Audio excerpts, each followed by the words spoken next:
Қайырлы таң әріптестер, Алматы студиясынан барша көрерменге сәлем жолдаймыз. Тағы бір таң атты. Ел оянды. Енді сана оянсын, жүрек оянсын, үміт оянсын. Бүгін біздің студиямызда ақын жанды сазгер Сара Жүнісбек. Қош келдіңіз, Сара ханым. Қош көрдік. Таң көңілген кісішті ма? Керемет. Бәрекелді. Енді көрермендерге бірден түсінікті болу үшін Сара ханым біздің еліміздегі барлығымыздың құлағымызда естіп жүрген, жүрегімізге ерекше бір жылылықпен жатталып жүрген хит әндердің авторы. Былайша айтқанда, фронттың көрінбейтін жауынгер десек те болады. Көбінесе әншілерді танып жатамыз, бірақ авторларынан бейхабар болып қалатын кез аз емес. Бірден таныстыра кету үшін, сүбелі сұхбат болу үшін көрермендерге сіздің ең негізгі хит әндеріңізбен таныстырып өтейік. Жақсы көрем мен сені, әйбат қылығың үшін, сені маған бер деген, қай жақсылығың үшін. Мама, жанарың қандай сенің жып-жылы. Мама, көзіңе малынғандай күн нұры. Мама, жанымның мәңгі солмас бір гүлі. Мама, мама, өзіңсің күн нұры. Тербетіп ауылың даласын, құттағы беті үйдің арасы. Ой құрмай әніміне дегенше, талқадай ұзатылып барасың. Қандай тамаша. Бәрі кәдімгідей нәзік әндер. Жүректің қылын тербететін бір ерекше жүрек жанды әндер. Осындай мейірімді әндер жазу үшін шабытты қайдан аласыз?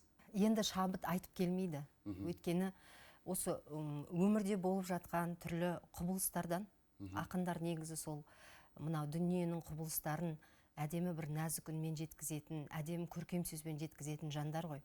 Сондықтан әртүрлі жағдайлар, өмірде болып жатқан түйткілдер әсер етеді. Сол әсерлерден осындай әдемі әндер туады. Өлең жазу түсінікті. Қазақ ақын жанды халықпыз енді. Жаңағы сөзбен өрнектеу, сөзбен сурет салу, бұл біздің табиғатымызға тән құбылыс. Ән жазу деген оңай нәрсе емес қой. Музыкалық біліміңіз бар ма? Жоқ, менің музыкалық білімім жоқ. Ешқандай бітірген жоқпын. Мен негізгі өзімнің салам, бітірген мамандығым бухгалтер, есепші. Сонда сіз әнді қалай шығарасыз? Аспаппен ба, аспапсыз ба? Ешқандай аспапта ойнамаймын. Ешқандай аспапта білмеймін, нотада танымаймын. Мәссаған. Тек осы әуендер келеді.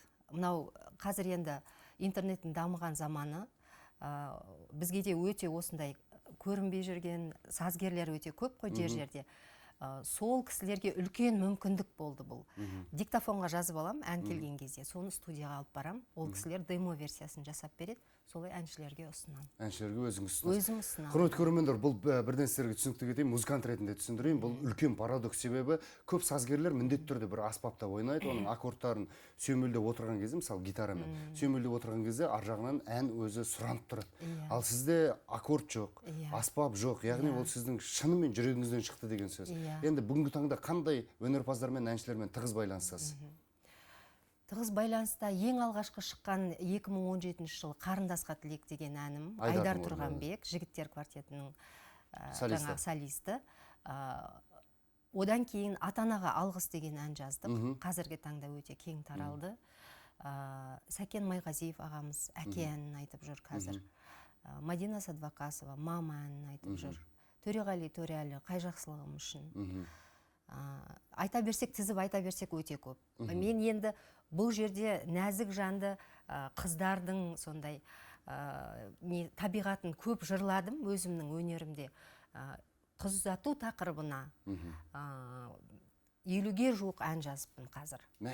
Жер-жерде осы Қазақстан түкпір-түкпірінде әнші қыздарымыз айтып жүр. Яғни қаншама қыздар сол ұзату әндермен, сыңсу әндермен былайша айтқанда ұзатылып жүр.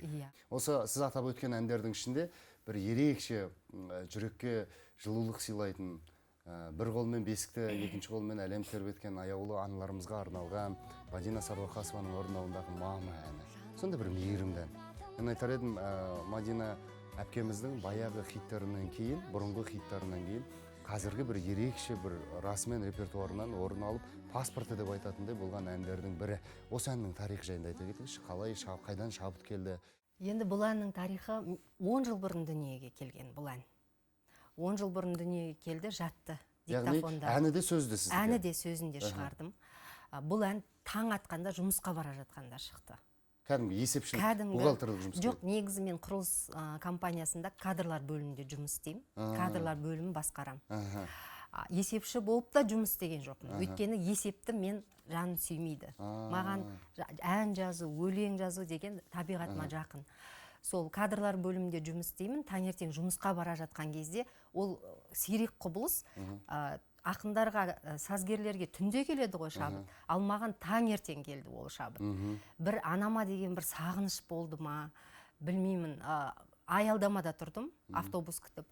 Сол кезде жаяу жүргіншілер өтетін жерде бір менің анама ұқсайтын бір кісі тұрды. Бағдаршамның ар жағында. Қарап тұрып, мама.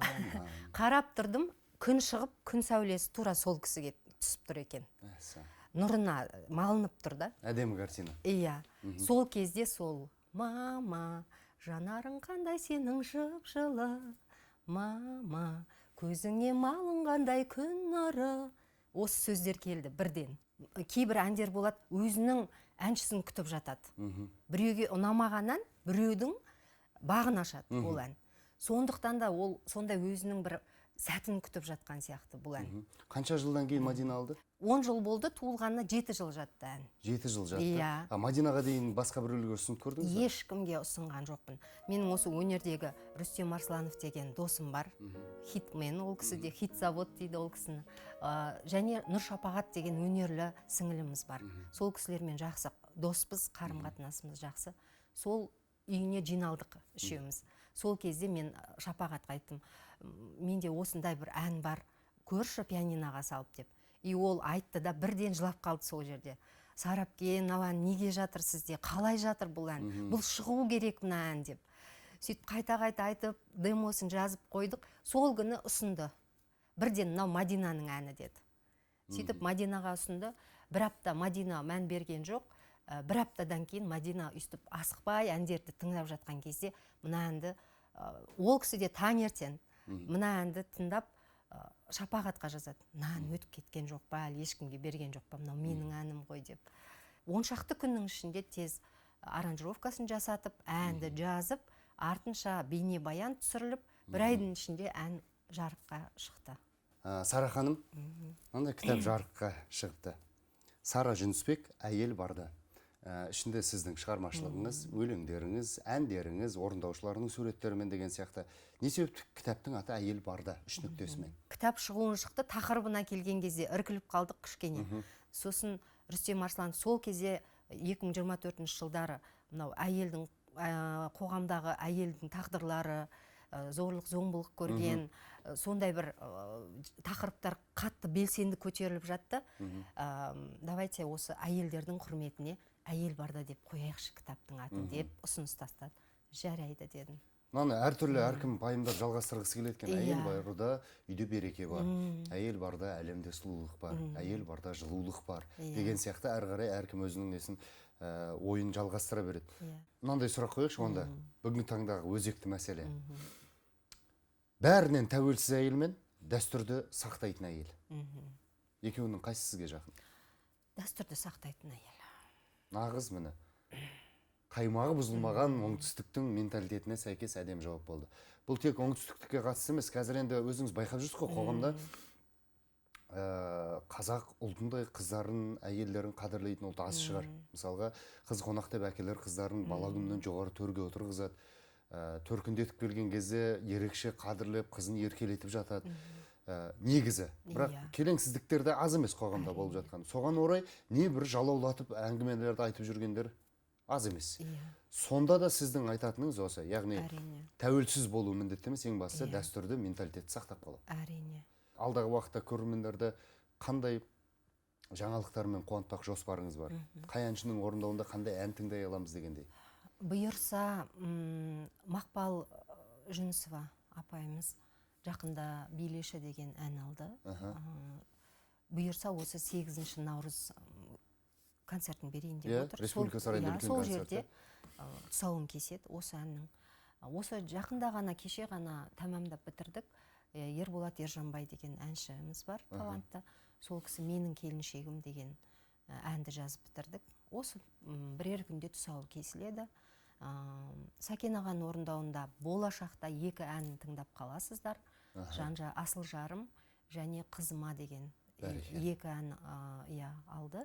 Айта берсек көп, алған әндер қазір өңделу үстінде бәрі. Бәрекелді. Құрметті көрермендер, өздеріңіз байқасаңыздар, Сарыханның шығармашылығы көбінесе отбасындағы қарым-қатынастарға арналған. Ал қазақта отан отбасынан басталады дейді. Расымен, отбасында береке болса, күйеуі мен әйелінің арасындағы қарым-қатынас, баласы мен ата-анасының баласына деген махаббаты, бәрі табиғи түрде мейірімге толып тұрса, онда отанымыздың да гүлденетіні сөзсіз. Осы орайда әрбір отбасының ұйытқысы болып отырған біздің аса қадірменді нәзік жандылар сіздерді келе жатқан мерекелеріңізбен шын жүректен құттықтаймыз. Ал біз сияқты ер азаматтар үшін 365 күннің әрқайсысы да 8 наурызға пара-пар, әрқайсында да сіздер құрметке, марапатқа, махаббатқа лайықтысыздар деп білеміз. Бізбен бірге студиямызға алтындай уақытын қиып келіп, сүбелі сұхбатын жүргізген Сара Жүнісбек, өзіңізге үлкен шығармашылық толағай табыстар тіледік. Астаналық әріптестер, кезек өздеріңізде.